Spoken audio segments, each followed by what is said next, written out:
Здравствуйте, друзья! Я сейчас стою на фоне вот этой красной большой здоровой трубы. Это дымоход. И в этой красной трубе идут три небольшие трубы. Одна труба вентиляция из кухни, вторая труба это вентиляция из котельной, и третья труба это вытяжка отработанных газов от котла. И в общем проблема заключается в том, что в том месте, где труба входит в котельную, в общем крыша протекала. Была течь, но причина не была понятна. Потолок протекал. В месте входа этой трубы потолок протекал. Но он протекал не летом, а протекал именно зимой. И летом он не тек, когда шли дожди. И в этом, в общем-то, заключалась небольшая непонятность. Зимой мы не живем, поэтому причину установить было непонятно. Мы приезжали, допустим, зимой. Когда приезжали, вроде ничего не течет. Потом приезжали весной, потеки видны, что была течь, протекало все. Сейчас я вам покажу изнутри, как это выглядит. Сейчас уже отремонтировали, и я расскажу, в общем-то, причины, почему вот такой вот длинный дымоход, относительно высокий дымоход, почему он может протекать. Ну, просто я вам покажу. Вот эта вытяжка из кухни. Так, ну вот, значит, первое кругленькое отверстие с решеточкой с пластиковой, это вытяжка, вот труба, вытяжка, значит, из котельной. Вот этот котел у нас. Вторая труба, то, что я показал, это вытяжка из кухни. А третья труба, это выброс от котла отработавших газов. Вот. И вот на потолке, вот даже на трубах остались следы потеков. Я пригласил специалиста, который устанавливает дымоходы. Молодой парень, все он мне объяснил. Сразу же, в общем-то, рассказал, что возможные причины. И я вам расскажу. Первая причина то, что вот этот вот большой дымоход, круглый, перед ним стоял хлипкий снегоуловитель. И этот снегоуловитель, он, в общем-то, сломался, его снег продавил, и вот масса снега давила на трубу. А труба, она, в общем-то, она мягкая, и она немножко деформировалась. Вот. Деформировалась, и получилась щель. Получалась щель, снег давил, и получалась щель. И в эту щель протекала вода. Именно зимой, потому что зимой снег давил и протекала вода.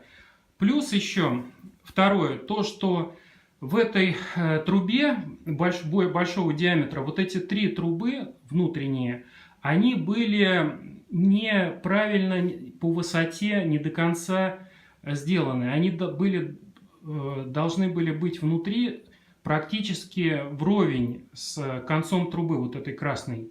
А они были сильно заниженные, то есть по высоте не хватало труб вот этих вот. Вот на этом при установке сделана была ошибка. Вот, те, кто устанавливал.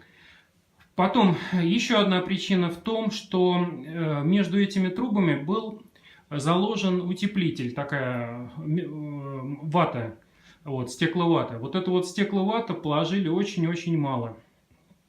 Вот.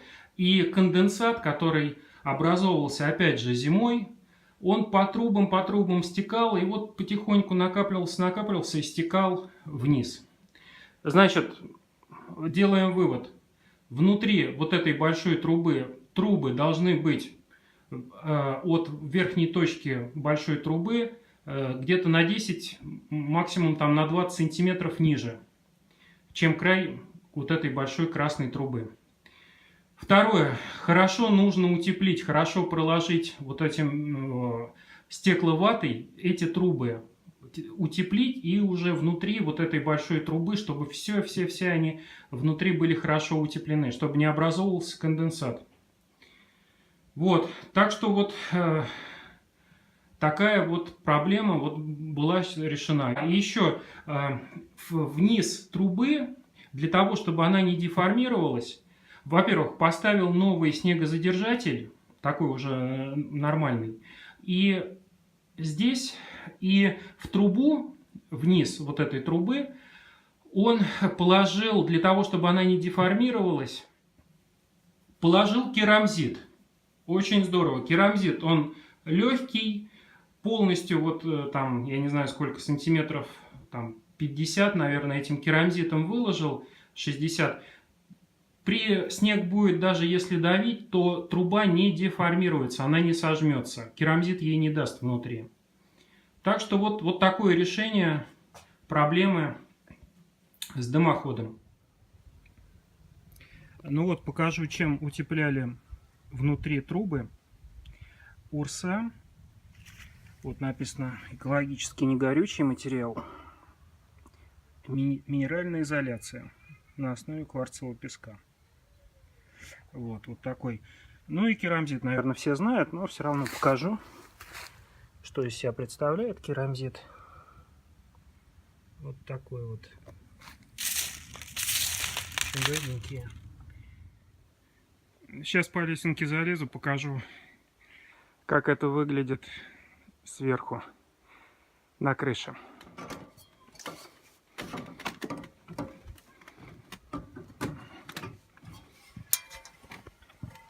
Так, вот он, снегозадержатель новый.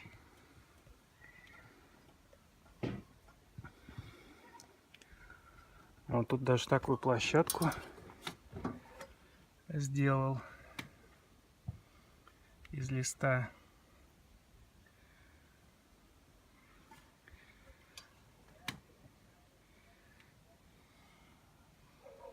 Это уплотнительная лента полностью.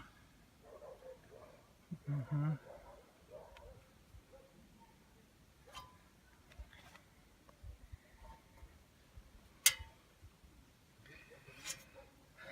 Вот снег лежит, давил на эту трубу, труба изгибалась, вот так, и получалась дырка. И в эту дырочку потихоньку просачивалась вода. Снег таял, когда оттепели, просачивалась водичка. Все понятно. Ну вот, в принципе, все. Все. Всем спасибо за просмотр. Кому было полезно, это видео было полезным, ставьте лайки.